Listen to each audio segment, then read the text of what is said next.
Hello' বন্ধু বান্ধৱীসকল, কি খবৰ আপোনালোকৰ? আশা কৰোঁ সকলোৰে ভাল। যিহেতু বতৰ বহুত ঠাণ্ডা হৈছে, যিহেতু পুহ মাহত ঠেটুৱা ধৰা জাৰ, সেই গতিকে মই এটা হাঁহৰ মাংসৰ ৰেচিপি আপোনালোকলৈ আগবঢ়াব বিচাৰিছোঁ।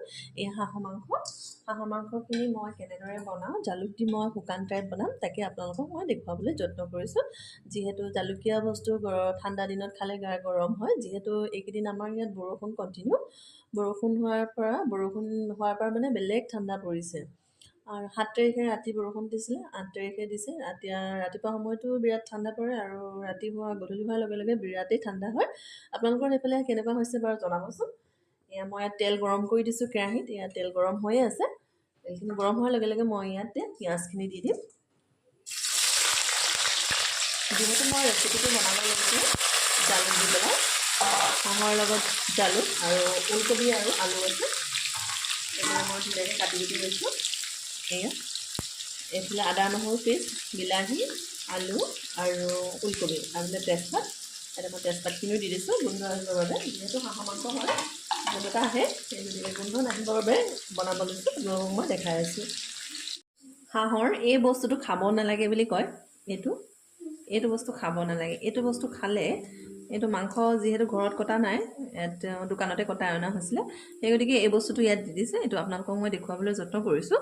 এই বস্তুটো খালে মানে এই এজমা টাইপ যে বেমাৰটো হয়, হাঁফনি বুলি কয় অসমীয়াত, ইংলিছত এজমা, এই বেমাৰটো হোৱাৰ মানে সম্ভাৱনা থাকে। এই বস্তুটো খাব নালাগে। মই দেখাই দিছোঁ। মই এতিয়া পিঁয়াজখিনি ভাজি লৈছোঁ। ইয়াতে তেজপাতো দি দিছোঁ। মই ইয়াত পেষ্ট কৰা নহয়, অৱশ্যে মই খুন্দি লৈছোঁ। মই খুন্দি লোৱা আদা নহৰু পেষ্টটো দি দিছোঁ। মই শুকান গ্ৰেভি বনাম, শুকানকৈ বনাম।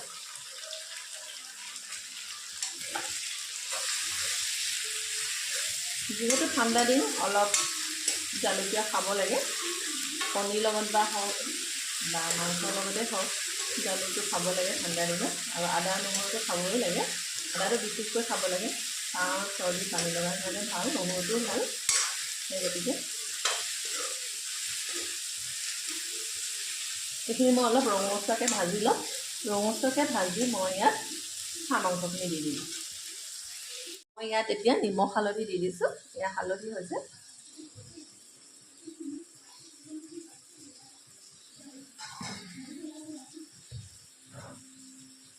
নিমখ দি দিছোঁ।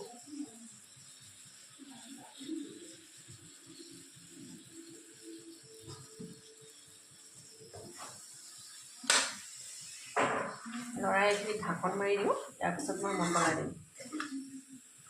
মছলা আৰু জালুকখিনি দিম। এইখিনি মই ঢাকন মাৰি অলপ সময় কম ষ্টিমত সিজিব দিছোঁ। তাৰপিছত মই মছলাখিনি দিম। মই এতিয়া ইয়াত আলুখিনি দি দিছোঁ। এয়া ওলকবিখিনিও দি দিছোঁ। আৰু লগতে ইয়াত বিলাহীখিনিও দি দিছোঁ। এতিয়া মই লৰাই দিম।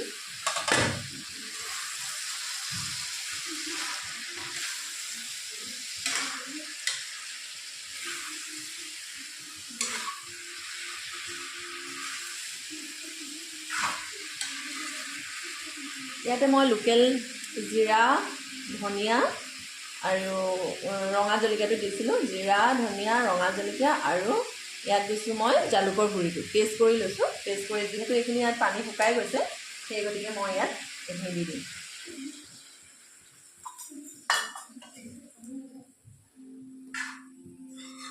এইখিনি দি মই ইয়াত এতিয়া ঢাকন মাৰি দিম। ঢাকন মাৰি এইখিনি সিজিব দিম। এয়া মোৰ মাংস প্ৰায় সিজিয়ে গৈছে, আলু সিজি গৈছে। কম ষ্টিমত যিহেতু মই সিজাইছিলোঁ, সিজি গৈছে। মই এইখিনি নমোৱাৰ আগে আগে ইয়াত লং, দালচেনি দি পেলাই নমাম। এতিয়া আৰু অলপ সময় মই সিজিব দিওঁ।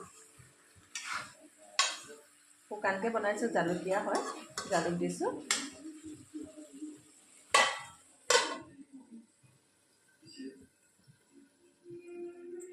এয়া মটৰখিনি মই লৰাই দিছোঁ। এইটো সিজি যাব, যিহেতু কুমলীয়া মটৰ হয়। ঘৰৰ খোৱাঙৰ পৰা অনা এইখিনি দিছিলে। আমাৰ নিজৰে ৰিলেশ্যন মানুহৰ ঘৰ আছে খোৱাঙত, তেখেতলোকৰ ঘৰৰ পৰা দিছিলে। সেই নিজে ঘৰতে কৰা গোবৰৰ মটৰ। সেই গতিকে মই সিজাৰ পিছতহে দিছোঁ, যিহেতু মটৰটো গোটা গোটা হৈ থাকিলে ভাল লাগে, কোমলীয়া মটৰ যিহেতু গলি যাব, সেই গতিকে মই পিছত দিছোঁ মটৰটো। এতিয়া মই অলপ পানী দি দিম, অলপ গ্ৰেভি টাইপ কৰিম। গৰম পানী কৰি ৰাখিছিলোঁ, গৰম পানী দিছোঁ। গৰম পানী দি মই এইখিনি উতল আহিবলৈ দিম।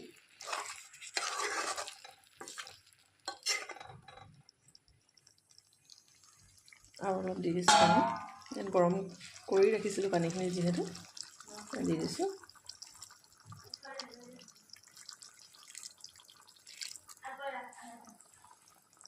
এইখিনি একেবাৰে মই পানীটো শুকাই যাব দিম।